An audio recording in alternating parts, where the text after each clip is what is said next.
This question, number 10 question was the best piece of advice your mother ever gave you when you left home. And I was talking to my daughter and I said, don't come back.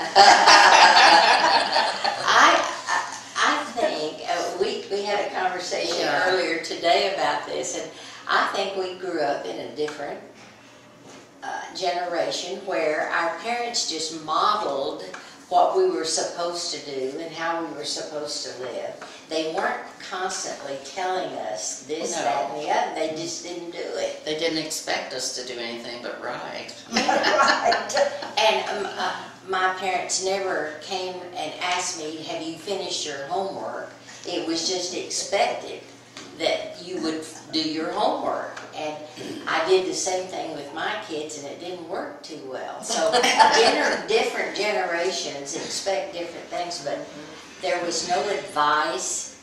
The only advice I can remember was when my dad told me, I guess I was preteen, obviously, and he called me into his study and he said, honey, you're fixing to enter teenage life. And I want you to know it's like climbing Fool's Hill. You are going to climb this hill and you're going to be foolish and do things that are totally irrational. But just remember, you're climbing Fool's Hill and you'll get over it. And the whole time I was climbing Fool's Hill, I remembered that. You know, he told me that and it stuck. Very good advice. That's good. But my mother never gave me any advice. She just expected me to excel and do what she expected out of me. And I it mean, was I just kind of think it's just unwritten rule. different. That's right, Nancy. It just, it didn't, and I didn't give advice to my kids either. When they left home, I didn't. Did you all tell them this is what you should do and this is what you shouldn't do? No, but I just said if you got it to my granddaughter, if you get in trouble, just call me. Yeah. A gracious grandmother. You may regret that. I know, but I always said, if you get in trouble, don't call me. well, my mother gave me a Bible the Christmas before I got married, later in the year, next year. And I still have that Bible. The cover is off of it now, and I should have it redone, but I haven't had it redone.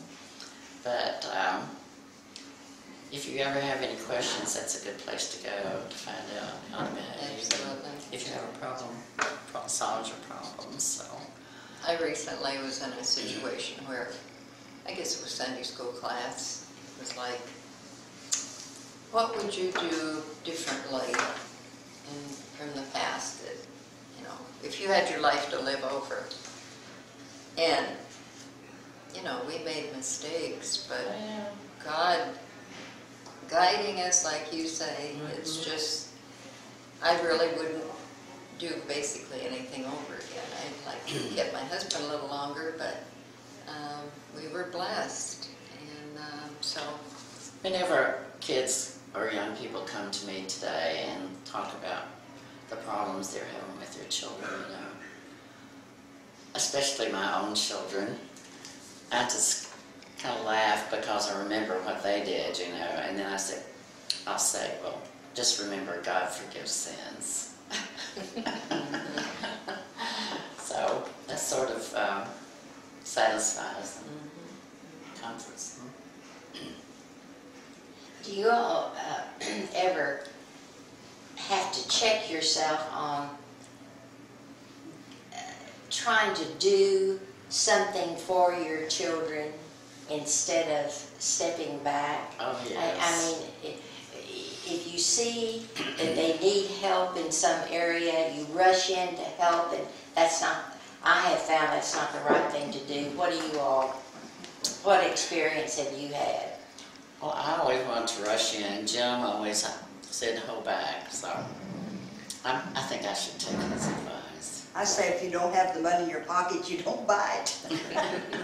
Is that the problems you were thinking about? Yeah.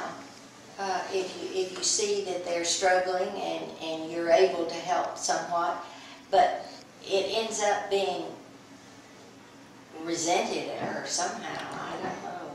By the children, do you think? Well, I have never stepped in when I think my children are having problems unless they ask me to, because I feel like if they really need something, they'll come and ask me, and I don't want to put my values on them. I tried to do that when I raised them, and if they haven't learned by now, they're not ever going to learn. Well, I think I've learned by doing the wrong thing. That's That happens. as valuable as doing the right thing sometimes. What do you think of children at this point in our lives suggesting or telling us what to do?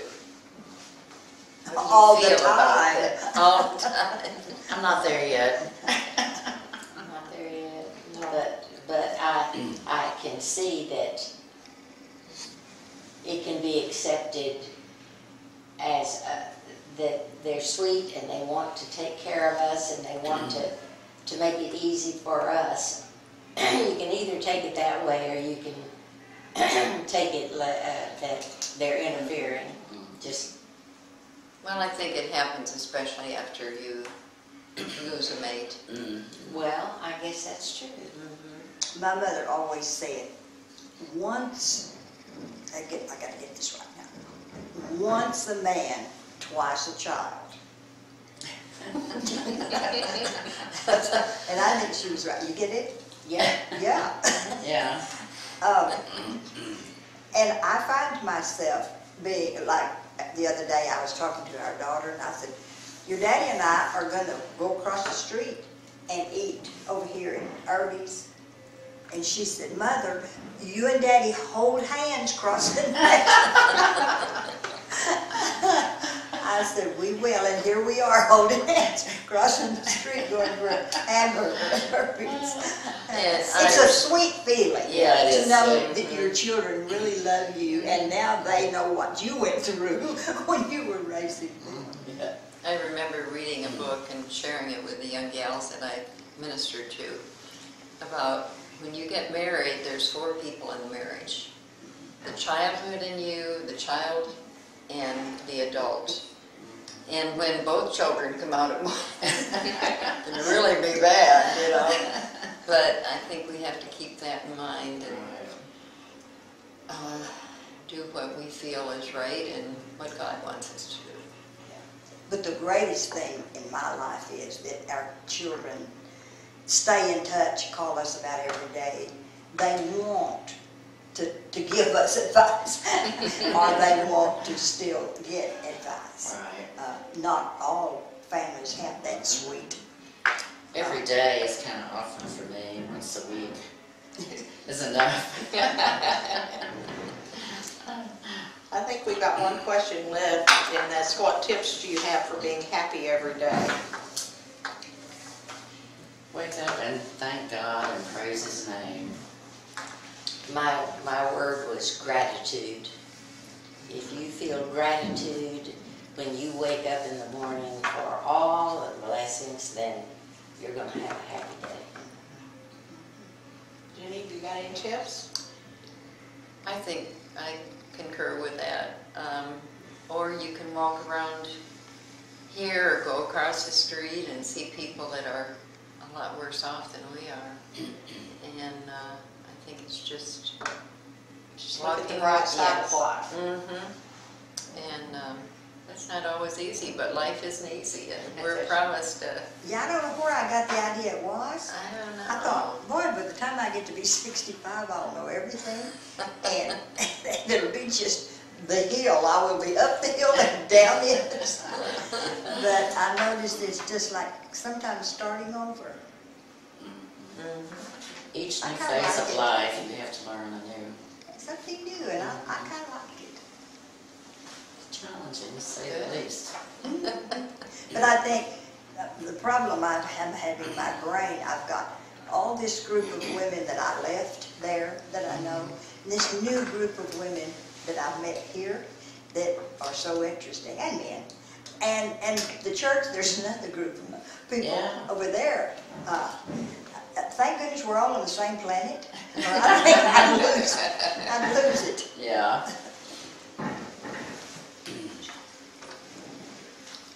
Well, thank you for having us, and we've enjoyed doing this from the point at Waterview, and hope you'll join us again sometime. You did a great job, Barbara. Yeah,